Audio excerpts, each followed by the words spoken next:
Donc, bonjour Suzy. Allô? Aujourd'hui, on se retrouve Oui. pour un épisode où est-ce qu'on va parler d'adaptation. Oui. Adaptation chez l'enfant, puis adaptation chez le parent aussi. Puis on va se rendre compte à la fin un petit peu aussi que ça se ressemble quand même. Là. On passe beaucoup par les mêmes étapes, les parents et les enfants. On va parler de tout ça ensemble. Puis ça se peut que ça génère aussi des émotions là, chez vous, à la maison, quand tu écoutes ce podcast-là. Puis c'est normal, puis il n'y a pas de problème. Ça se peut aussi que tu te revois dans une situation où il a fallu que tu t'adaptes, tu fais « Ah oui, c'est vrai, j'ai fait ça ». Donc, dans ce temps-là, quand on est capable de faire des liens, c'est encore plus formateur, là, puis c'est encore plus aidant. Super. Puis, dans le fond, la base, c'est toujours de se dire qu'on est normal. Oui, exact. Faut pas l'oublier, ça, là. C'est toujours qu'on est normal. Est-ce qu'on commence par les enfants? Oui. Allons-y avec les enfants. Alors, notre petit bout de chou qu'on envoie à la garderie ou qu'on envoie à la halte garderie la première journée, il se peut que nous, on va vous nommer des étapes, mais ça se peut que ce soit dans l'ordre ou dans le désordre. Ça, il n'y a pas de problème, mais on va vous nommer des comportements. Fait que c'est ça, dans le fond, qu'il faut retenir plus les comportements que la théorie là, des étapes. Là. Mais ça peut arriver que quand l'enfant va commencer son service de garde, il soit là super curieux, qu'il découvre la nouveauté, puis qu'il soit tout excité, qu'il soit curieux, puis qu'il s'amuse, puis qu'il n'arrête pas de jouer. Hey, là, on est content. Ouais. On est content. Là, ce qui arrive après quelques temps, le temps, c'est très relatif. Ça peut être une journée, 2 jours, 2 semaines, 3 semaines. L'enfant vit qu'est-ce qu'on appelle le choc de la réalité. Là, il se rend compte que c'est pas de bon. Hein? Donc, ça se peut que ça vienne perturber des façons de faire que l'enfant avait de façon temporaire. Ça ne durera pas toute la vie. Ça, c'est la bonne nouvelle. Dans ce temps-là, des fois, l'enfant, il veut plus aller à la garderie. Il est vraiment désenchanté. Il va négocier, il va dire non à tout ce qu'on va lui proposer. Ça se peut qu'il soit un petit peu plus agressif, qu'il soit en opposition aussi, ou qu'il veulent s'isoler puis être en retrait. Donc ça, c'est des comportements, des fois, ce qu'on entend chez les parents, dire, ben voyons, il n'a jamais fait ça dans sa vie. C'est normal, il est dans une phase. Ça ne restera pas là toujours. Ensuite, l'enfant, il peut vivre une phase, on appelle ça la peur de l'abandon. Tu sais, le papa ou maman, ils partent le matin, mais ils vont-tu revenir? Fait que l'enfant, il peut être triste. Il peut avoir des excès de sommeil ou, au contraire, plus dormir du tout. Il peut avoir des régressions aussi. Ben voyons, il ne sait plus son pouce, puis il a recommencé.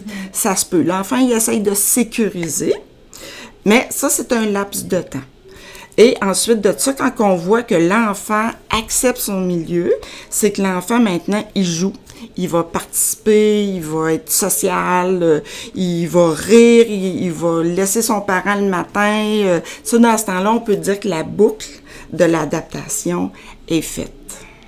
Puis, est-ce que ça se peut aussi que notre enfant, il découvre le milieu, puis tout d'un coup, il va au choc de la réalité, il va dans la peur de l'abandon, puis finalement, il revient complètement au début, puis on recommence un petit peu jusqu'à temps qu'on se rende à l'acceptation. Ça marche pas toujours dans les livres, là, comme dans les livres, tu sais, il peut avoir des avancées, des reculés, il peut jouer.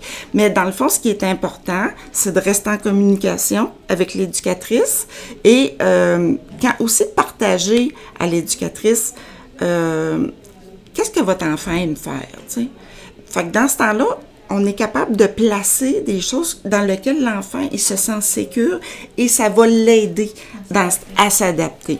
Alors, et c'est bien sûr aussi si l'enfant toutou, doudou, tout ça, c'est super important, là, parce que ça va sentir la maison et ça va le sécuriser. Donc, ça ressemble un petit peu à ça, je pense, l'adaptation des enfants. C'est assez sommaire. Donc, maintenant, les parents... Pendant que votre enfant vit ses phases d'adaptation, qu'est-ce qui se passe chez vous? La même chose! Il se passe la même chose, pareil. Dans des étapes un petit peu différentes, des émotions qui vont être un peu plus différentes aussi que les enfants. Donc, le parent, en premier, va rompre avec le passé, va rompre avec ses anciennes habitudes de vie, tout ce qui était les stratégies parentales qu'ils utilisaient avant, qui vont peut-être rentrer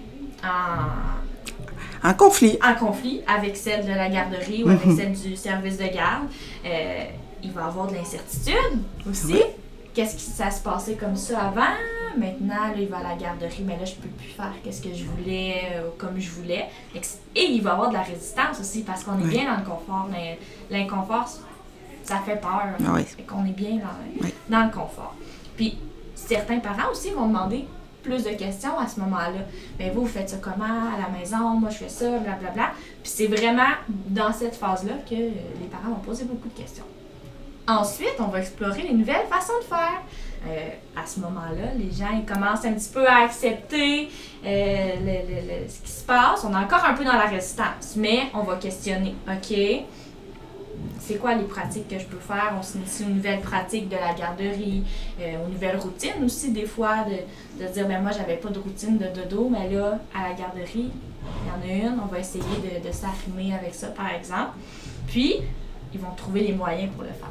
C'est ça. Puis, on va terminer ça avec commencer les changements. À ce moment-là, on met dans l'application les nouvelles stratégies, on accepte un petit peu maintenant comment ça va bien, la coopération avec le milieu, justement, comme tu disais, Suzy, de dire, ben OK, ben moi, mon enfant, ça lui prend sa doudou, ça lui prend son toutou, puis ça lui prend sa suce pour dormir. S'il n'y a pas ça, ben c'est ça. Ça ne marchera pas. Ça, on a toujours besoin des parents. C'est les parents qui peuvent nous le dire, exact, les mieux avec placés. Leurs petites antennes. Oui, c'est ça, c'est à cause des petites antennes. Puis un exemple super basique là, de ça, exemple, vous arrivez dans un service de garde, puis qu'il y a un code à l'entrée. Peut-être que dans l'ancienne garderie ou vous n'étiez pas habitué, vous oubliez le code, vous faites l'étoile à la place du carré, vous faites le carré à la place de l'étoile, ça marche pas.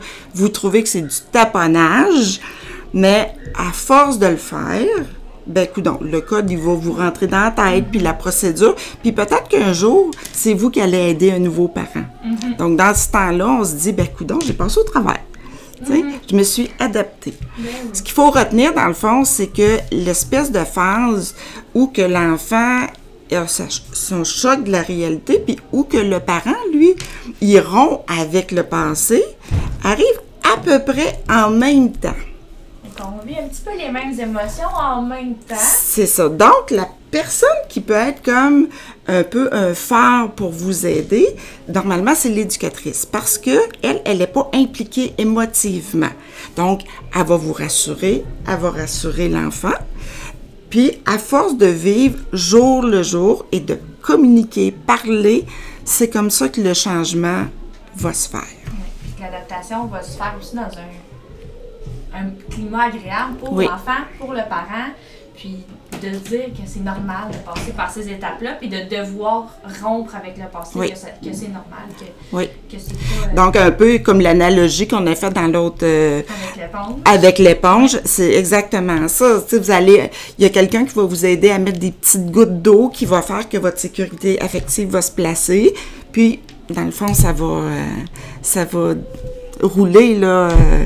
pour être bien, finalement, puis arriver en confiance, parce que on se le cachera pas. Si moi, j'ai des appréhensions, puis je suis en train de rompre avec le passé, puis je me sens un petit peu de croche, ben il y a de fortes chances que l'enfant, avec ses petites antennes, ben il se sente un petit peu de croche.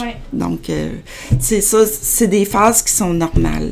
Mais quand on le sait, c'est comme si on accepte plus de le vivre. C'est obligatoire, on n'a pas le choix. Si on veut que ça fonctionne, c'est ça. Il faut passer au travers. Oui. Tu sais, nous, on parle bien vite, mais on le sait que c'est un passage qui est bourré d'émotions. Ça, on le sait, tu sais. Mais au moins, quand on sait qu'on peut se rattacher à des éléments théoriques comme ça, ben on n'est pas des mystères de la science dans ce temps-là. Ben, des fois, quand c'est écrit aussi, on dit « OK, ben je suis pas fou, je vis ça, c'est normal. » C'est ça, c'est normal. Puis voilà. aussi de se rappeler que, ben, il n'y a pas de... Souvent, on se fait demander ça ici. Ben, l'enfant, il va s'adapter quand? C'est quand qu'il va arrêter de pleurer? Il n'y en a pas. Il n'y a pas de recette. Tu le sais pas, ça peut prendre 2 semaines, 1 journée, comme tu disais. Pour le parent aussi, la même chose que les enfants. On peut revenir aussi dans nos étapes et de se dire, OK, là, wow, là, Puis c'est correct de prendre le temps, de s'arrêter et de se dire, OK, correct, je me laisse le temps C'est de ça. rompre avec le Puis passé. dans le fond, c'est pour ça que c'est quasiment mieux d'observer les comportements plutôt que de placer des semaines. Si après 4 semaines, ça marche pas, votre enfant n'est pas adapté, non. On veut pas ça. On veut pas ça. C'est plutôt les comportements de l'enfant. Puis le petit travail quotidien pour créer un lien signifiant et avec le parent et avec l'enfant qui va donner des résultats. Super, bien, merci beaucoup pour Ça fait ces plaisir. belles informations. Là, on va se coucher beaucoup plus intelligent ce soir en sachant plein de notions sur l'adaptation. Normal et confiant. Exact. C'est ça qu'on veut. On va se sentir comme ça. Super!